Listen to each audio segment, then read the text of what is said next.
So today I will be talking about how wielding after-school programs can improve student outcomes. So I'm going to start off with a little bit of background about myself and the work that I've done in these after-school spaces. So I worked for City Year Philadelphia, which is a piece of AmeriCorps. It works primarily in the education setting. I was at the Philadelphia location assisting in a fifth grade classroom at a K through 5 school in Kensington, Philadelphia called William Cramp Elementary. And in that, there was an after school program. I'm going to touch more on that in specifics later. I've also worked as a camp counselor since I was 14. The Fire at the Center BYM camping program is a summer sleepaway camp experience. It's an outdoor adventure camp, so I was leading kids on hikes through the woods and things like that. And then through Bonner, I've worked in the Urban Promise Frenton space, primarily at Camp Grace, which is at the East Trenton Collaborative. And that program serves first through 12th grade students and also employs high school students to assist in tutoring the younger groups of kids. Um, I worked primarily with high schoolers in that field, and that's not to say that there is no support for them. We definitely help them with college applications, general academics, things like that. So, what brought me to this project? Why after school programming, um, and why take such a deep dive at it? And I really do have to owe that to City Year Philadelphia. These are some photos of the kids that I worked with, in particular, Eric, who's in the glasses on the far right, is the inspiration behind this project. He was an immigrant displaced by Hurricane Maria in 2017 and is not a native English speaker and struggled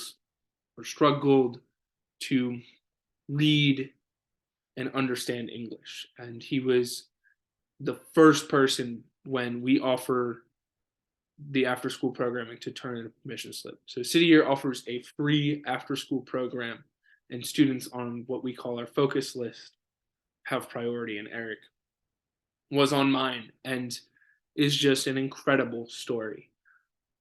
He is a very bright student in terms of both intelligence and personality. I've never seen him without a smile. He always has a greeting for me, um, and works very hard to overcome the barrier that the English language presents for him. So he was specifically on my list for math because, as an English as a second language learner, he had a separate teacher to help him with that. But the math class that he was in was working primarily on word problems. So it wasn't that he couldn't do the math, it was that he couldn't understand the context surrounding the numbers. And in a classroom of 40 students, it's very difficult for a teacher to give that one on one help. So our after school program was able to provide that for him and help him work through the key words around the numbers to solve the problems. And Eric is just one small drop in the power of change that an after school program has. So this is the first leg that an after school program will help support, is student attendance. There's evidence that links student achievement to higher attendance rates. And that's because the longer a student stays in school, the more information they're taking in, the more time for questions they have, and the more opportunities there are for educators or people supporting the students to catch those areas where they may be struggling.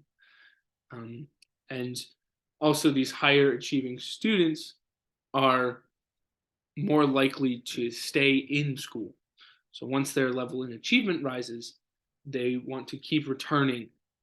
They feel like school will serve their future. There's, especially in low income areas, there's a lot of thought that education is not the way to go. It's not the way to create a future for yourself. So if students begin to see school as a path for that through higher achievement, then they'll be more likely to come to school. So the way that an after school program helps with this is by linking academic attendance with after school attendance. City Year did this very well. If you did not come to school or did not have a valid reason for lateness or communicate with the school and us why you weren't going to be there, you were not allowed to come to our after school program. And we did see this work very effectively. I had students that went from missing 2 to 3 days of school a month to students that were perfect attendance records. And the reason why we want students in schools is because they provide these havens away from some of the risk factors that are outside of the schoolhouse. So higher attendance rates also reduce risk of criminal behavior. So students that drop out or are pushed out of schools are 3.5 times more likely to be arrested and 8 times more likely to be incarcerated. So that's based on graduation from high school. And that is a large gap. So the next piece is parental involvement. And I want to preface this by saying not all parents are going to be able to be involved. Parents that may be working multiple jobs or working strange hours can't be involved as directly. That's not to say there aren't ways for them to be involved.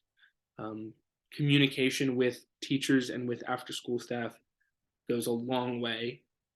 If you're able to tell the parent what your student or what their child needed help on that day, what their homework load looked like, and give them actual facts, they may be able to do a lot of the at-home support in that.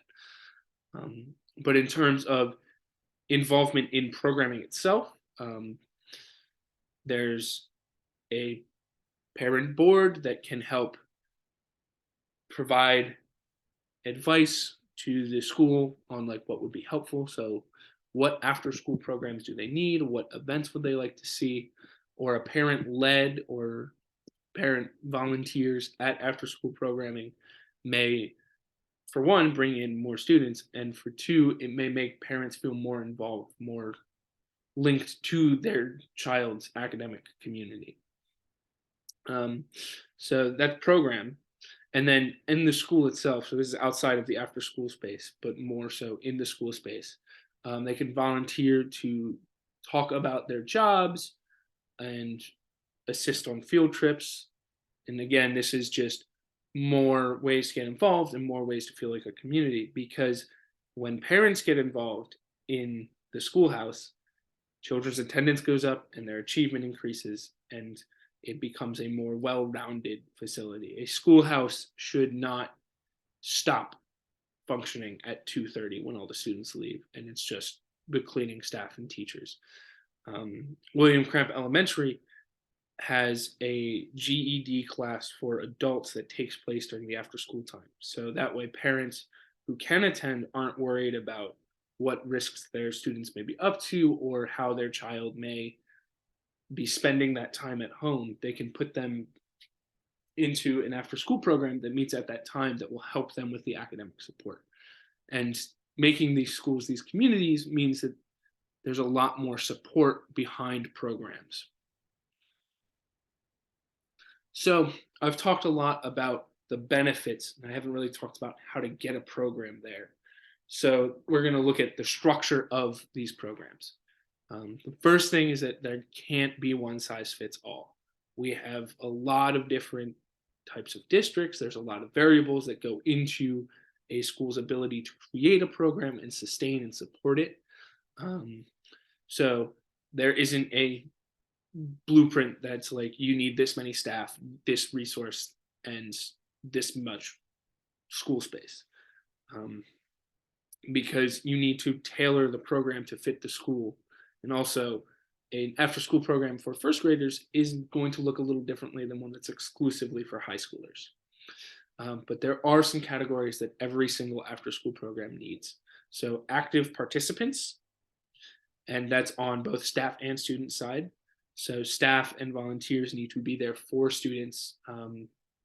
They can't be kind of phoning it in from the back of the room, hollering at students. They need to be engaged with them, which is the second point, engagement.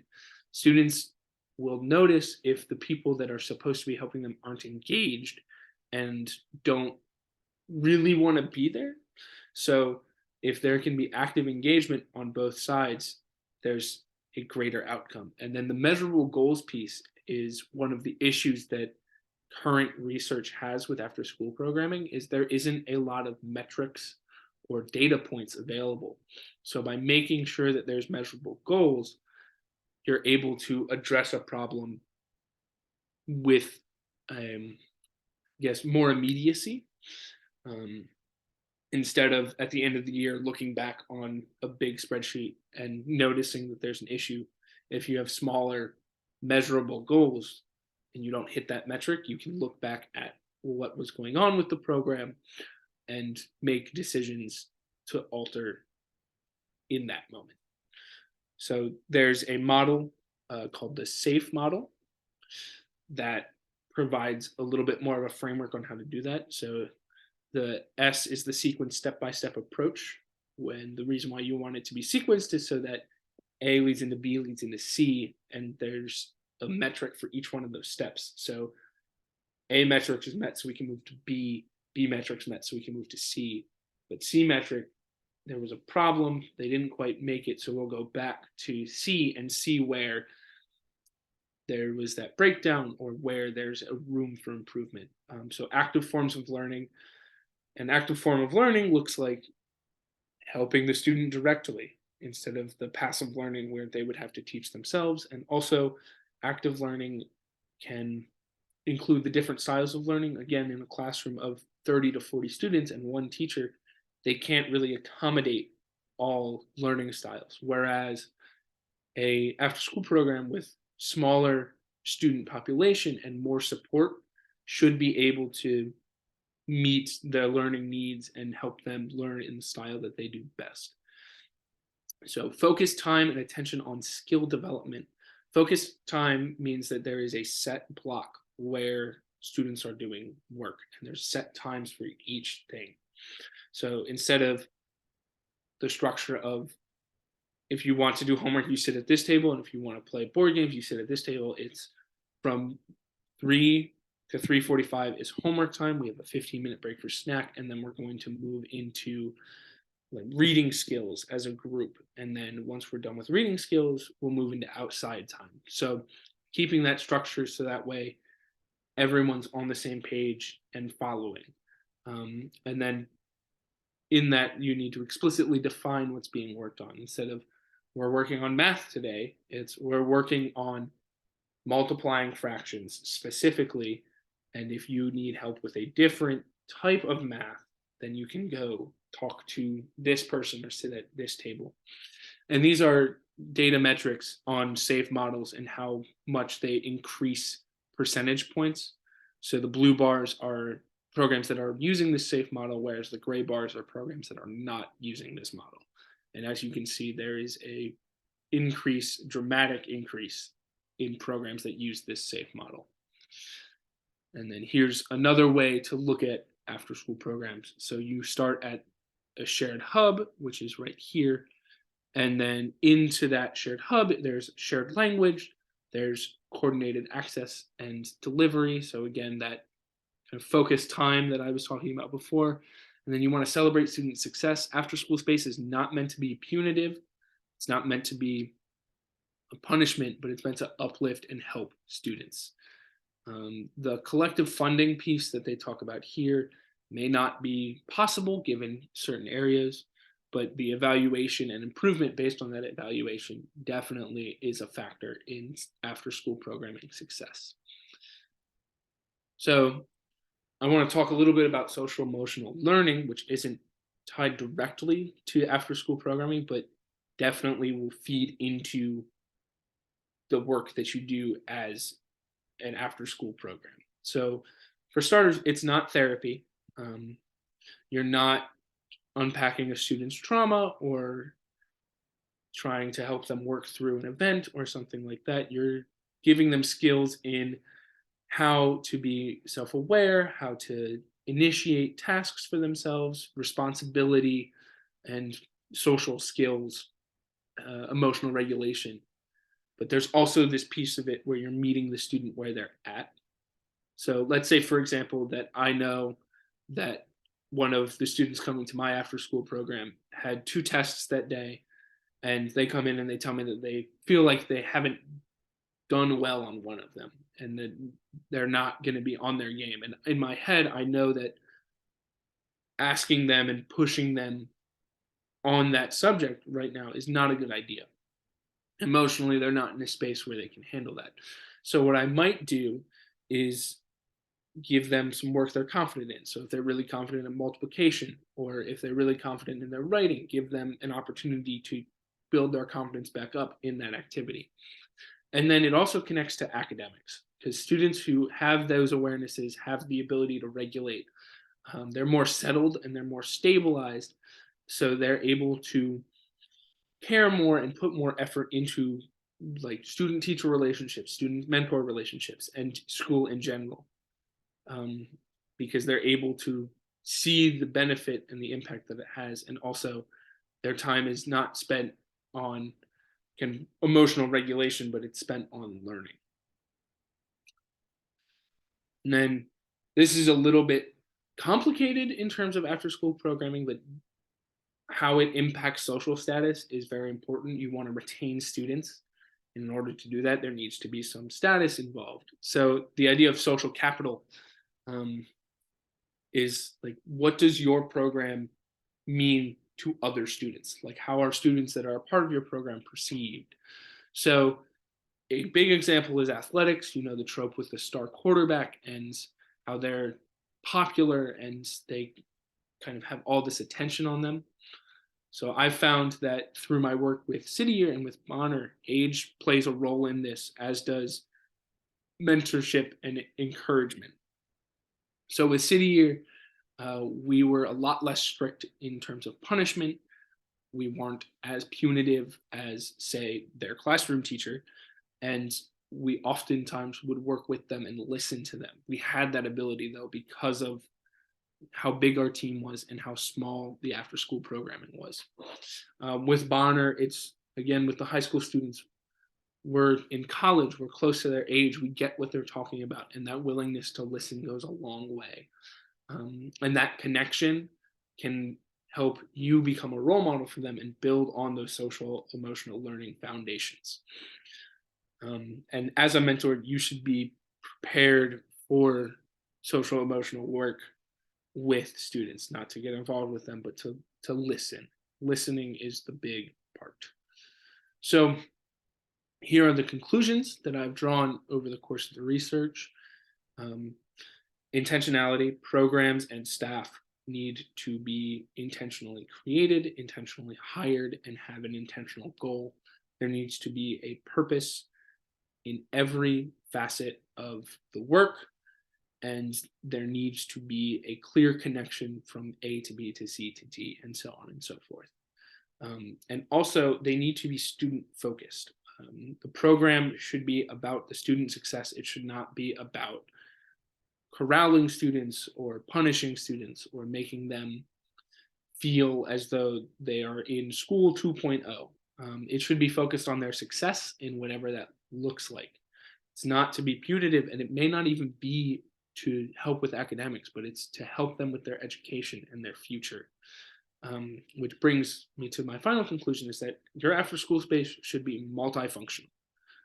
Programs should help with academics and with life, particularly at the high school level, preparing them for job interviews and things of that nature. Because if they want to both be a high school student and hold a job, then they're going to need the support of others in their lives so that they can achieve in school.